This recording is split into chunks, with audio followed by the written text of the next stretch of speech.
Start with Pledge of Allegiance. I pledge allegiance to the flag of the United States of America and to the stands under God, indivisible, with liberty and justice for all. Good morning. Good morning. We have one person on there that we don't know who you are for the minutes. What was that? NWRYE. 9AWYE. RE. They're unmuted if they can tell us who they are. If you could unmute yourself and tell us who you are. That might be me, which is Linda Keel, Mid-Iowa Co-op. Okay. Sorry about that. Thank you. Other than that, I think we know everybody, don't we? Well, then I will go ahead and ask for the approval of today's agenda. Make a motion to approve today's agenda. I'll second that. Been moved and seconded. Any discussion? Hearing none, all in favor say aye. Aye. Aye. Motion carries. Next is approval of minutes of 7/22. Is that BJ? Lane, I'd make a motion to approve the minutes from 7/20/20 and 7/23/20. I'll second it. It's been moved and seconded. Any discussion? Hearing none, all in favor say aye. Aye. Aye. Aye. Motion carries. Next is approval of claims for payment of 7/29/2020. Make a motion to approve the July 29th, 2020 claims for payment. I'll second that. It's been moved and seconded. Any discussion? Hearing none, all in favor say aye. Aye. Aye. Aye. Motion carries. Utility permits. I have none. Secondary roads. Nothing big to report. Okay. Well, then let's go to the next one, which is the resolution establishing speed limit on County Highway S55 between County Highway D65 and 300. This was requested by Linda, if you want to unmute her again.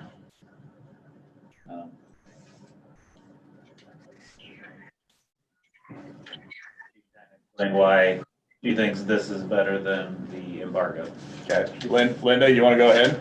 I do. Hey, and I also have Ryan Ashton with me, our dispatcher, but we've talked to several of our producers and we would prefer to have a speed limit over the embargo. As far as the traffic flow, and especially if this extends into harvest, it's going to have a pretty large issue on Mid-Iowa Co-op receipts from the farmers and getting that corn to Mid-Iowa Co-op at Liscum. So, you know, as BJ told me last week, it sounds like that detour on the embargo is going to go through Union. It's just disrupting not only the corn and soybeans coming in now, but also us getting corn and soybeans out, as well as going into harvest time. It could be a major difference for us on our receipts at Liscum. So Okay. I'd just like to recommend that we go with the speed limit, and we'd much rather have that 3 miles open for a 35-mile speed limit rather than have it embargoed. Okay, thank you. And I'm fine with it. Yep. Understandable. Yeah, it's not as effective as the embargo, but it still helps greatly, the reduced speed. Yes. Agreed. I completely understand.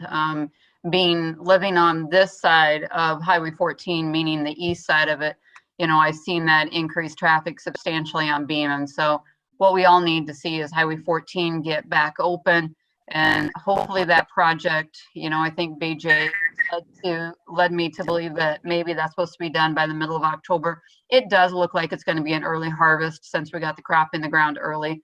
So I would anticipate that it could really start, and I'm so sorry, having a negative impact for us, especially with harvest receipts as we start harvest probably the last part of September. Okay. Okay, thank you. I will make. Can I weigh in here real quick? Yeah, go ahead. Okay. I just want to make sure that we have a great engaged constituency and local media. And I think it's important that we acknowledge that we just to go down the same as it did last year, where there's a lot of allegations that this is a revenue-making operation for the sheriff's office and not state patrol or anybody else. And I think Ryan, for a bit of co-op, did a good job of the finances on safety and preserving our infrastructure rather than generating speed trap or anything of that. So I want to cut that off before that dialogue even gets started. I believe I was told last year they did not give out any tickets. They were pulling people with warnings for quite a while, and then after that, it was fine. I don't think they ever charged anybody. I mean, that's what I kind of had remembered from last year too. Yep. Yeah, by the time they got their message across before they ever got to that point. Yep. Right. Okay. Well, from there, I can entertain a motion. I will make a motion to approve the resolution establishing the speed limit on County Highway S75 between Highway D65 and 340th Street located in Hardin County. I'll second that. It's been moved and seconded. Any discussion? Hearing no more, roll call. Renee, Aye. BJ, Aye. Lance, Aye. Motion carries. Sounding a little funky, BJ. I'm sorry. The next one we have is a resolution to rescind the 2018 Hardin County S75 embargo. So I just feel like you should rescind the embargo then, since we approved the other one. Okay. I'll make a motion to rescind resolution number 2020-18, the Hardin County Highway S75 embargo. I'll second that. It's been moved and seconded. Any discussion? We will get the sign switched around as quick as we can. So that was, There you go. thank you very much, you guys. Thanks, That, Linda. Thank you, Ryan. yeah, that brings me to my question. Will that go into play pretty quickly then? As fast as he gets sign switched. Yeah. Okay. Hey, guys, thank you very much for hearing us out on this. We appreciate it a lot. Yes, no problem. Okay, we will leave the meeting and let you guys carry on. All right. Thank Any you. other? Hearing none, roll call. Renee, Aye. BJ, Aye. Lance, Aye, motion carries. Next I have is a request for qualification Brownfield assessment grant application. Yeah, so what this is, so Brownfield is a federal program that basically just helps cities, counties, municipalities, whatever, get their potential sites ready for development. So it covers all assessment costs, it covers phase 1, phase 2, site assessments, cleanup, reports, planning studies. We could do a housing study with this, we could do a road use study, we could do all sorts of different things. I think it even pays to send one person or 2 people to like 2 Brownfields conferences, I guess, so that way you can learn how to better spend the money. But anyway, the RFQ, you send out 2 companies, they write the Brownfield application for you because it's a federal application and it would take me years to probably do it. So there's several companies that have very, very good track records with it. And then once you contract with them, they write the application, they send it out. If they get funded, they handle all of the other processes with it. So if we say, hey, we want to do phase 1 on some land out here in Eldora, they'll say, okay, they'll call contractors, they'll get everything lined up. All the money will go through them, so we don't have to do anything. So it's up to $600,000. You have 3 years to spend it, so I think that would be feasible, and there's no match to the grant. So a lot of these, you get $500,000, but you have to match $500,000. This is no match whatsoever. Pretty clean on our ends. We just tell them what we want, and then it'll happen. Can this apply to various sites throughout the county, or and they'll do all of them, or you can just focus specifically on 1 or 2? Yeah, I mean, if you had a huge site and it might take several $100,000 to do it, but you can do as much as the money allows. Okay. Cities can apply for it, and then it's just within the Their city city. boundaries. Okay. However, since we're applying for it at the county level, it's just within our county boundaries. Okay. All right. Good to know.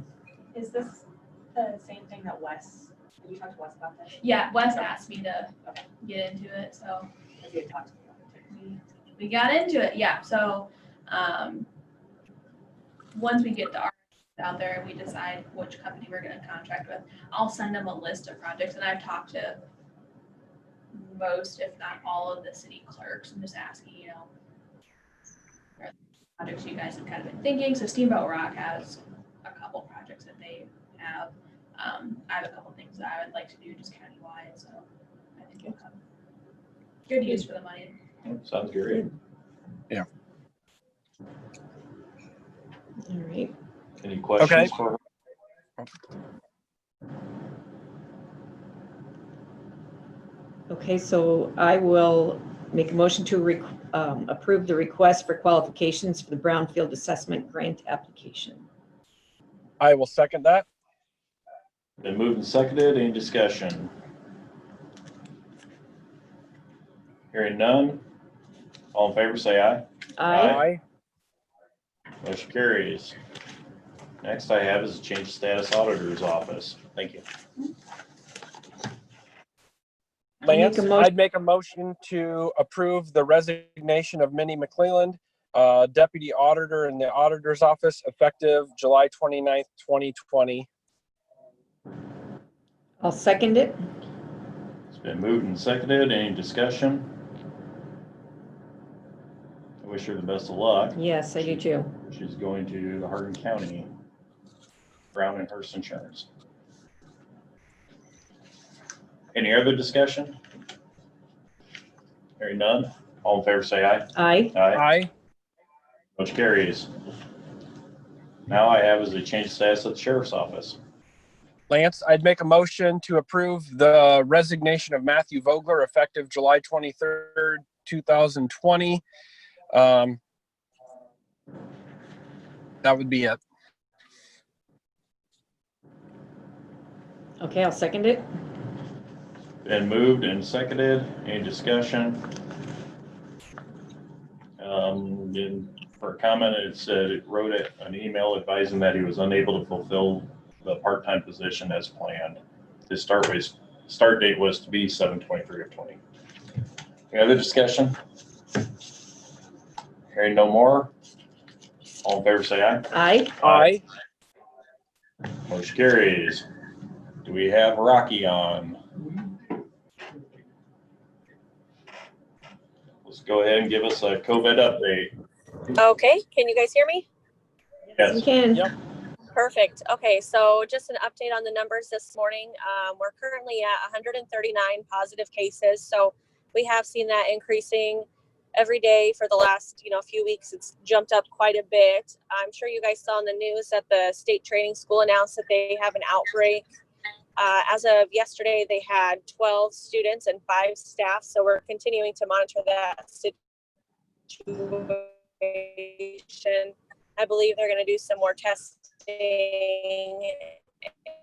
and so I'm guessing. So just work sure that they've got the supplies that they need and the proper PPE, and continuing to work with our long-term cares to help them with their reopening phases so that they can get their life back to normal a little bit there. So other than that, we're just trying to provide as much support as we can to the community and going from there. Okay, thank Okay, you. thanks, Rocky. Let's go to public comments. They can unmute if they have anything. If there's any comments, you should be able to unmute yourself. Lance, this is Donna. Anna, go ahead. Yeah, with the outbreak in the state training school, the fact that Hardin County's count has more than doubled just since July 1st, the outbreaks in sports teams, and the fact that young children and toddlers can in fact get this virus as well, and severely. I would like to know the county's position on the safety of opening schools and on the idea of a mandate for masks. The schools, I believe, if I recall, the governor said school's going on. My position is I'm not the school board, so that's their duties as far as that goes. And the mandate on masks, were you asking mandate on masks for the entire county or for the school, the children in school? Well, in lieu of the fact that nobody really knows where in the county these cases are, I would leave that up to you.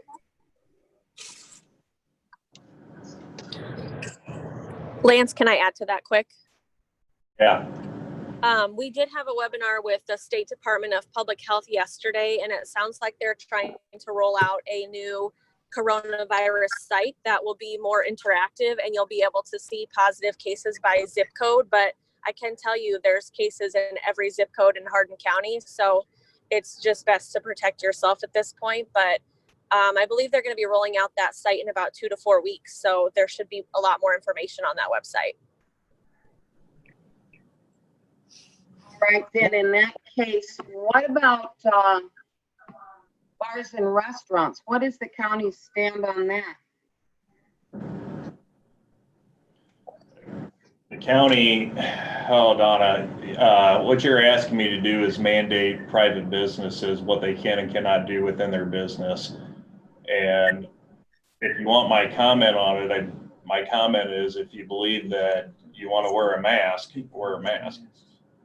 What's that, Daryl? Well, there's a certain jurisdiction question. We can't regulate what happens within city limits. Daryl pointed out the fact that we can't even regulate what happens within city limits.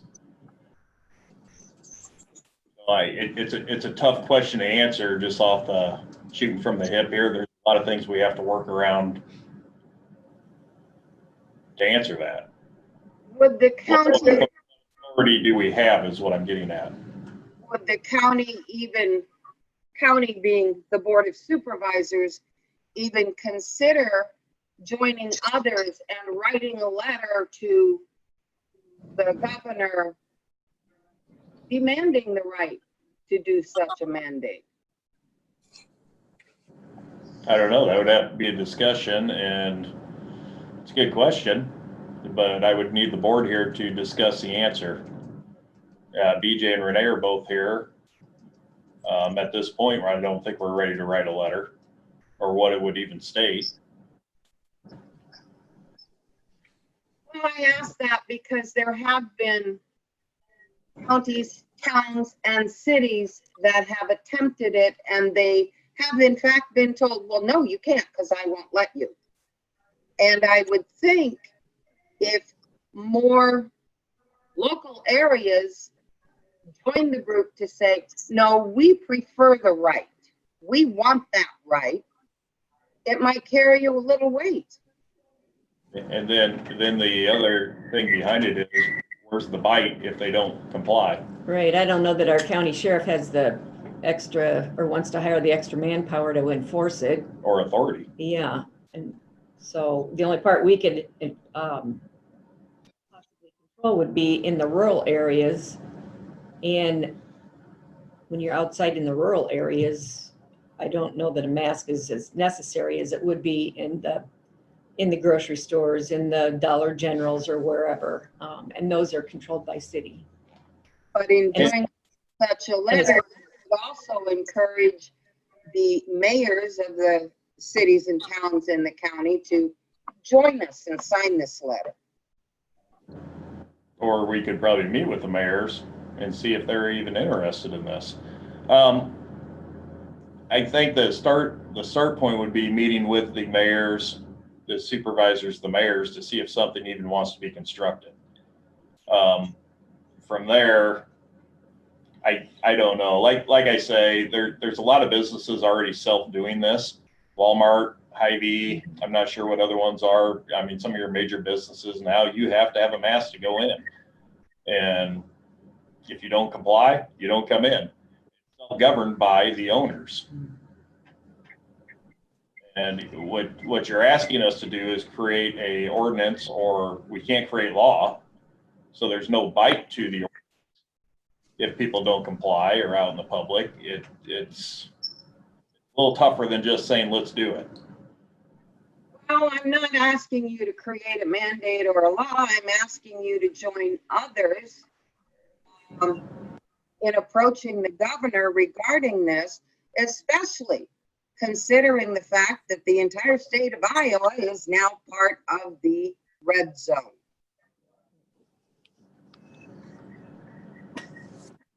Well, I guess from there, I'd have to get a hold of the other cities to see where they stand as well and do a joint letter. It's not like you're saying, mayors, you have to do this. You're only saying, mayors, would you like the opportunity? And we would have to meet with them. And that's what you're asking us to do at this point. Well, yeah, considering the situation and the way things are going in this state, I would think, since Hardin County likes to be ahead of the curve, this might be another way to be ahead of the curve. Well, Donna, you gave us a beginning. We'll try to keep in touch on that one. Would appreciate it, because I don't know about anybody else, but I would like to have my freedom back. But if getting my own freedom back requires me to wear a mask and take care of others so that others don't get it, I think that's a very small amount to give.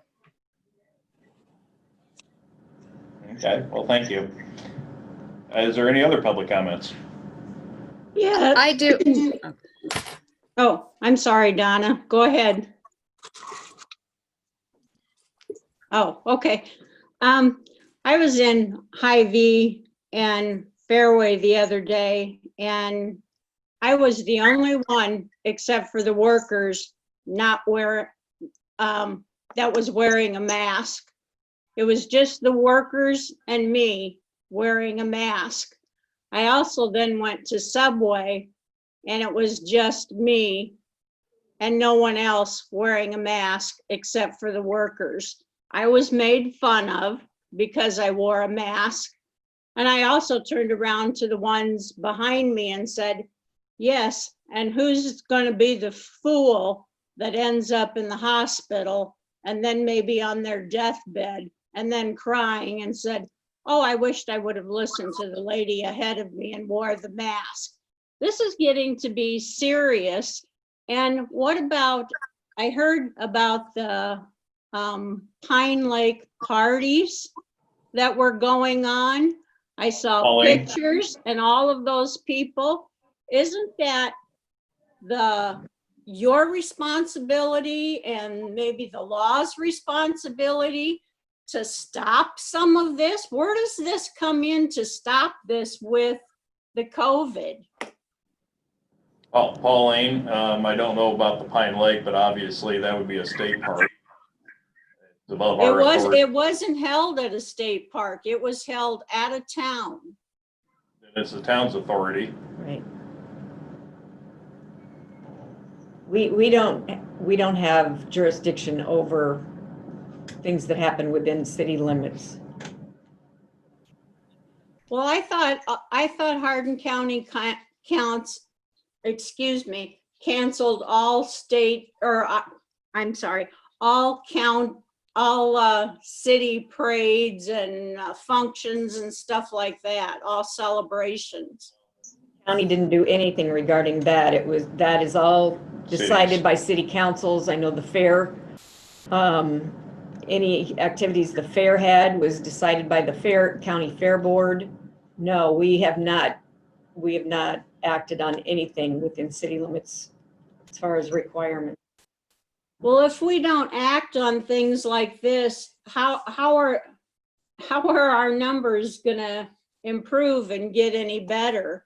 I mean, when you've seen pictures on the internet and you've seen the whole street all full of people and vehicles and all this and that, and not a soul wearing masks, how do you think this is gonna mass produce in Hardin County?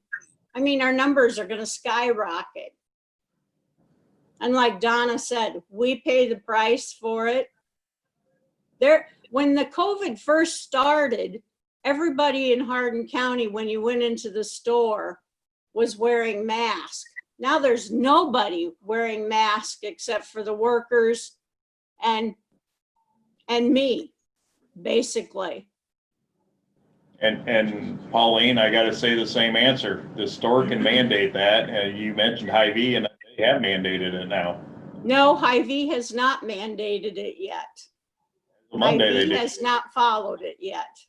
They're Maybe they trying haven't. to get Hy-Vee to follow it, but as I haven't heard yet, Hy-Vee has not gone along with it yet.